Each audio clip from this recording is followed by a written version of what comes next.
آپ جو گناہ کریں گے، آپ جو برے کام کریں گے، ان کے جو اثرات ہیں وہ آپ کے ارد گرد، آپ کے قریب ترین موجود لوگوں پر مرتب ہوتے ہیں۔ یہ 100% درست ہے۔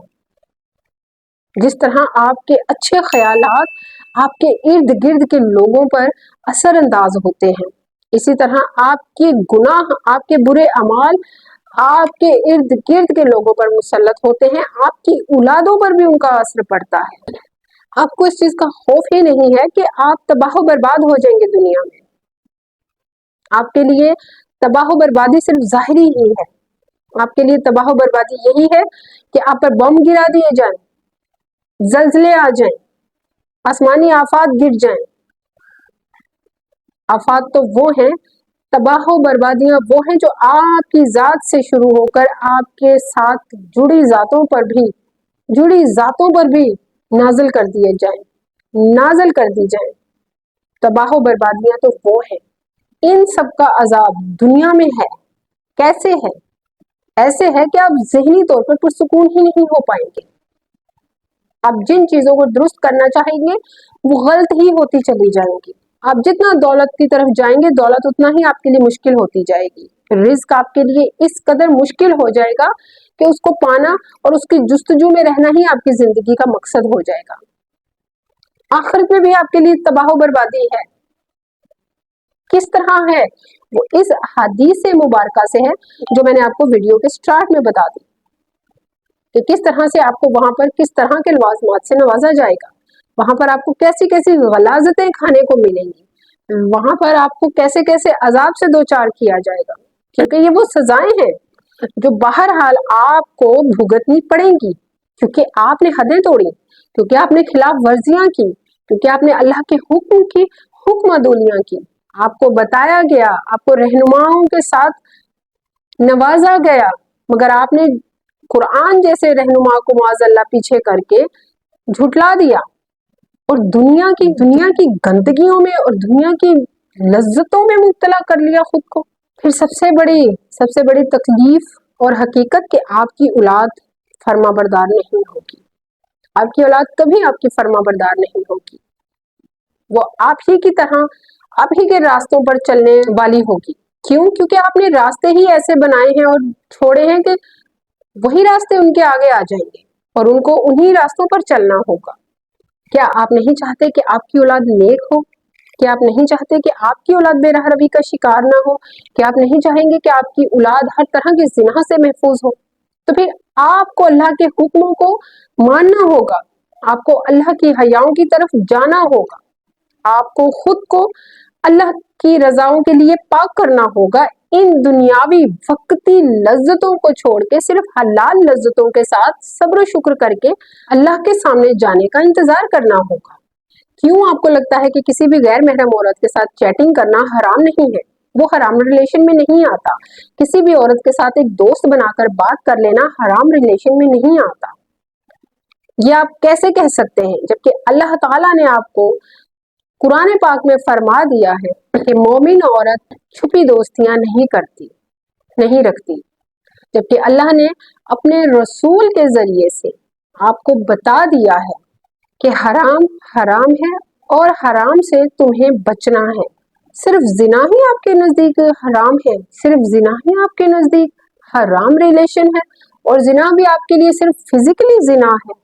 آپ زنا کی باقی کنڈیشنز کو زنا ہی نہیں مانتے، وہ آپ کے لیے اتنی عام ہیں اور اتنی بے ضرر ہو چکی ہیں کہ ان کو آپ کرنے میں کوئی قباحت محسوس نہیں کرتے، ان کو کرنے میں آپ کو کسی قسم کا اللہ کا خوف ہی نہیں آتا۔ جبکہ فزیکلی زنا کے علاوہ جتنی بھی زنا کی کنڈیشنز ہیں وہ سب وہ ہیں جو آپ اپنی تنہائیوں میں کرتے ہیں۔ آپ نے اپنی تنہائیوں کو انہی سے تو ناپاک کر رکھا ہے، انہی سے تو آپ نے اپنی تنہائیوں کو تباہ و برباد کر لیا ہے۔ جبکہ زنا تو یہ بھی ہے کہ آپ پہلی نظر میں جب کسی عورت یا مرد کو دیکھیں اور اس سے متاثر ہو، آپ کے اندر ایک لذت ابھرے، آپ کا نفس آپ کو ہلکی سی جھپک مارے، یہ زنا ہے۔ عام زنا تو یہاں سے شروع ہو جاتا ہے اور آپ کے لیے یہ زنا ہی نہیں ہے۔ ہمارے معاشرے میں مرد اور عورت کا مل کر جاب کرنا، جابس پر دونوں کا ایک ہی جگہ پر اکٹھے رہ کر جاب کرنا، ان تمام چیزوں نے، ان تمام کنڈیشنز نے زنا کو عام کر دیا ہے، اتنا عام کر دیا ہے کہ آپ چھوٹے چھوٹے زناحوں کے بعد جو زنا کا مین سرغنہ ہے، جو جسمانی زنا کی طرف آتا ہے، جو جسمانی زنا ہے، اس کو کرنے میں پھر آپ کو کوئی مشکل یا کوئی دقت نہیں محسوس ہوتی، کیونکہ آپ چھوٹے چھوٹے گناہوں کو، چھوٹے چھوٹے زناحوں کو پہلے ہی اپنے دل و دماغ پر مسلط کر چکے ہوتے ہیں۔